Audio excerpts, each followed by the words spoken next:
Shout out to our sponsor, Dollar Shave Club. They're so confident in the quality of all their products. Now you can get your first month of the club for just $1 and the shipping is free. After that, it's just a few bucks a month, no hidden fees, no long-term commitment. Learn more or get yours at dollarshaveclub.com/no. Welcome to the Know, I'm Raspy Jenkins. I'm down but not out. The E3 conflu can't keep me in bed any longer. Pardon the voice though.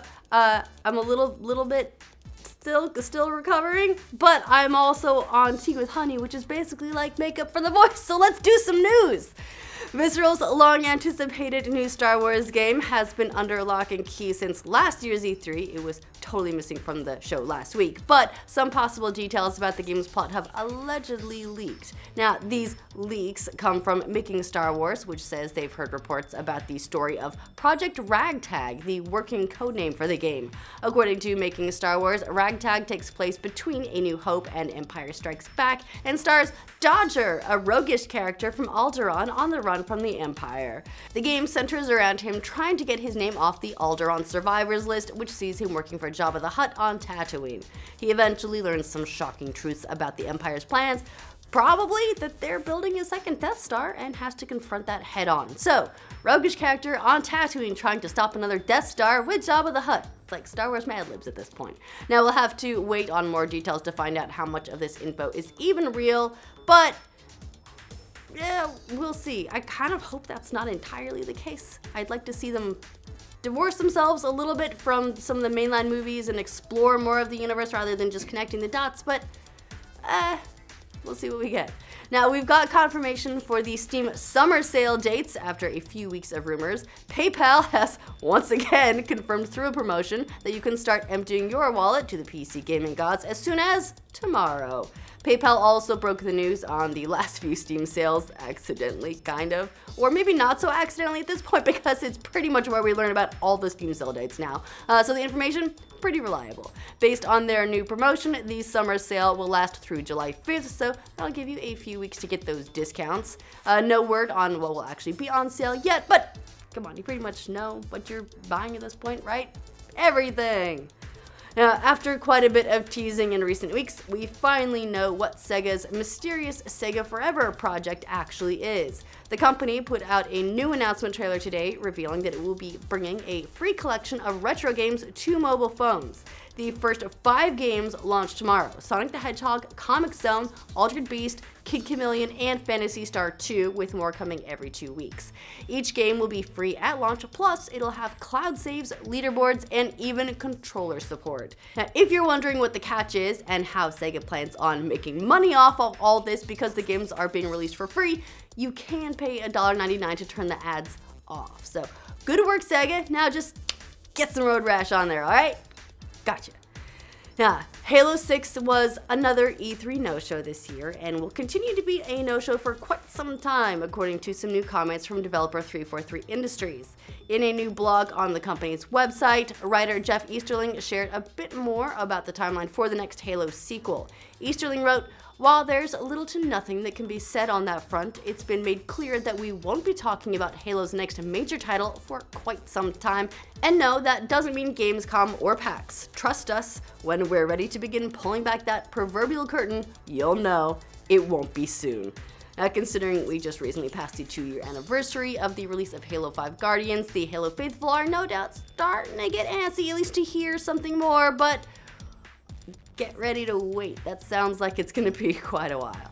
But Halo isn't the only Xbox exclusive that could be a long ways off, judging by some new comments from Xbox boss Phil Spencer. After facing lots of criticism about new exclusive IPs, Spencer had some comments about new exclusives for the console, which are apparently on the way. Speaking with Waypoint at the convention, Spencer said those big new IPs exist, there's just not really a reason to show them yet. Really? No reason at all? Really? Maybe they're just not in a place to show yet. Spencer said, "We are investing in new things. We signed things just recently that I thought, hey, from a PR standpoint, it would be really easy for me to put a trailer on screen, but then I know the game is not coming for another 2.5 or 3 years, so I didn't want to do that." See, that's more like it. He went on to say that we should just trust Xbox on this one. Sure, I'd like to. The developers of Hitman have gone indie, but sounds like they've already got a publisher lined up if they wanted, if being the keyword there. IO Interactive announced recently that they're now an independent studio and they have complete control of the Hitman IP. Soon after that, Gearbox CEO Randy Pitchford replied, congratulating them and adding, please reach out when you need publishing support and want a private, not publicly traded partner. Again, no word if IO Interactive actually wants to do business with Gearbox, but we do know they removed the anti-piracy software Genuvo from the game and that the first episode will be free as kind of a demo. How very indie of them. Good on you, IO Interactive. Now, it looks like the rumors about an LA Noire remaster are back. Okay, well, they've been around for a while, but recently, the Rockstar leaker Yan2295 tweeted, according to what I heard, Rockstar might be releasing a remastered version of LA Noire on the Nintendo Switch. Then another tipster tweeted that the remaster will be coming this summer to the Switch, PS4, and Xbox One, and others have added that it might even be VR compatible. No official word yet, but everyone seems to think that we'll get an announcement very, very soon. That would be necessary if it is indeed coming this summer, otherwise they might miss it altogether. Rolling out a new expansion to an MMO, typically an exciting time when players can enjoy some new content with their friends. Sadly, lots of Final Fantasy XIV fans haven't gotten the chance to play the new Stormblood expansion because some jerks are DDoSing the game's North American servers. Square Enix said the attacks started on June 16th and the attack is continuing. On the bright side, apparently, the personal information connected to Final Fantasy XIV accounts not in danger because that's not how DDoS attacks work. Is a good thing though. Now, if we could only play the damn game because, you know, getting online is kind of an important part of an MMO. Now, the legendary comic series Watchmen might be headed to the TV. Screenwriter and producer Damon Lindelof, who was the showrunner for Lost and co-created The Leftovers, is in talks to do a Watchmen series for HBO, which just gives me tingles thinking about it. The project is still in the early stages and no official deal is in place yet, but Lindelof is apparently a huge fan of the comics, having read them as a kid in the 80s. He's also said the series is still a big influence on his work, so see what happens, but one thing is for sure, whatever they come up with, Alan Moore gonna hate it. Now, did Wonder Woman really make millions of dollars less than Superman for her first movie? That was the whole thing going around yesterday, but it turns out maybe, probably not. The fake controversy started thanks to a tweet from Lauren Duca, a writer from Teen Vogue, who claimed that Gal Gadot made $300,000 to star in Wonder Woman compared to $14 million that Henry Cavill made for Man of Steel. That tweet, of course, went viral, but when people dug into the numbers, it turns out that Cavill's alleged salary was basically all speculation. Vulture reported that Cavill actually made a six-figure paycheck comparable to Gadot's for Man of Steel.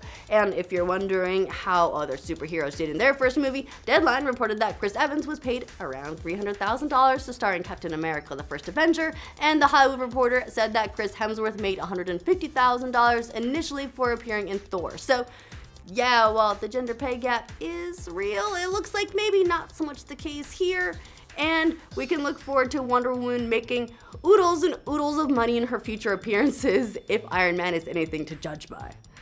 Now, it looks like Uber's CEO is gonna need a ride to another job. Yeah, okay, that metaphor is gonna need a little bit of work. Anyways, Travis Kalanick has stepped down as the CEO of the rideshare company after a group of major investors basically demanded it. You might recall that Uber has seen quite a bit of scandal lately, from sexual harassment allegations to charges of intellectual property theft. No word yet on what Kalanick will do next, but he'll reportedly stay on Uber's board and still has a majority of voting shares. So, not CEO, still a lot of power. I guess he'll have to console himself Scrooge McDuck style with his bazillions of dollars. Alright, so that's all the news we have for you today. You are all caught up. What do you think of the stories? Let us know in the comments down below. To make sure you get all the news from every corner of the internet every single day, make sure you like this video. If you're new around here, subscribe to the know, and someone get me some more Dayquil. I think mine is wearing off.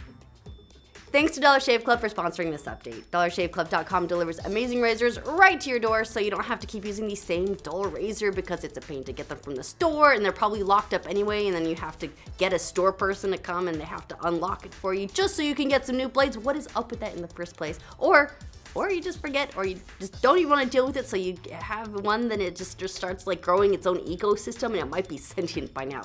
You don't want that. So instead, just get razors sent to you. Skip the hassle. They've got a whole lineup of razors too, so you can decide how fancy you want to get, plus extras for shaving or just for keeping yourself nice and clean, like Dr. Carver's shave butter, mint cedarwood body cleanser, this really nice smelling amber lavender soap. They've even got stuff for your hair, so basically all your grooming needs are covered now.